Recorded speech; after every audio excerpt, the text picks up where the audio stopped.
भाई शादियों में कौन नहीं जाना चाहता, मैं तो जाना चाहती हूँ। और वो भी अगर अपने करीबी रिश्तेदारों की शादी हो, बहन या भाई की शादी हो, फिर तो जाना बनता ही है। और अगर बहन और भाई की शादी हो और डांस नहीं करें, नहीं नहीं नहीं, ये कैसे हो सकता है। डांस तो हम करेंगे ही करेंगे, और वो भी एकदम डीजे वाले बाबू के एकदम पास जाके। ऐसे एक किस्सा जिसमें डीजे वाले बाबू के पास जाके किसी ने डांस किया और उसके साथ क्या हुआ, ये आइए देखते हैं।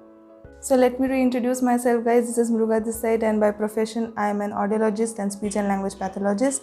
और हम लोग आज कुछ किस्से जानेंगे जिससे शायद आपको कुछ सीख मिले और शायद चीज़ें आप चेंज कर सको अपनी लाइफ में। तो चलिए स्टार्ट करते हैं। हुआ यूँ कि सुबह सुबह 8 बजे एक 20 से 25 साल की उम्र का लड़का अपनी मम्मी और बड़े भाई के साथ आया विद द कंप्लेंट कि मुझे बहुत ज़्यादा कम सुनाई दे रहा है कल रात से। एक रात पहले उनके बहन की हल्दी थी, इस वजह से वो डीजे के स्पीकर्स के सामने बहुत देर तक थे और बहुत देर तक डांस कर रहे थे, तो बहुत ज़्यादा साउंड एक्सपोजर हुआ। और जब इतना ज़्यादा साउंड एक्सपोजर इतने ज़्यादा समय के लिए होता है तो कई बार ऐसा होता है कि हमें बहुत कम सुनाई देने लग जाता है, जो कि आई एम श्योर कि कभी ना कभी आपके साथ भी हुआ होगा कि आप कहीं प्रोग्राम में गए, बहुत देर तक आप स्पीकर्स के आजू बाजू में होंगे और फिर बाद में आपको सुनाई नहीं दे रहा है, या सामने वाले को आप बोल रहे हो कि थोड़ा तेज़ बोलिए करके। पर कई बार आप लकी रहते हैं और आप जब उस सिचुएशन से बाहर आ जाते हैं तो आपको दोबारा सुनाई देना अच्छे से स्टार्ट हो जाता है। वो इसलिए क्योंकि आपके साथ जो हुआ उसे हम कहेंगे कि टेम्परेरी थ्रेशोल्ड शिफ्ट हुआ, यानी आप थोड़ी देर के लिए आपको सुनाई देना कम हो रहा था। लेकिन ये जो भाई साहब मुझसे मिलने के लिए आए वो इतने लकी नहीं थे।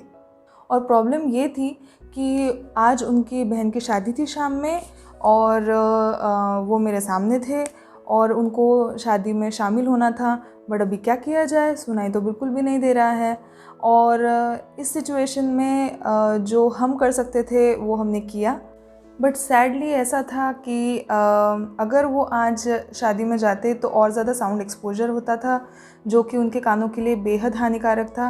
और इसलिए ये डिसीजन लिया गया, या हमने ये उनको सजेस्ट किया कि आप घर पे ही रहे, एक रूम में ही रहे जहाँ पे आवाज़ बहुत कम हो, और साउंड सिस्टम जहाँ पे हो आप वहाँ से बहुत दूर रहे, ताकि आपके कानों पे बार बार साउंड जो है वो ना पड़े और आपके कानों को रेस्ट मिले।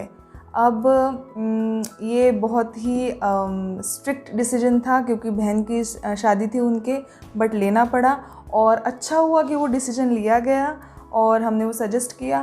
तो क्योंकि उसके बाद जो उनको लॉस था वो काफ़ी बेहतर हो गया।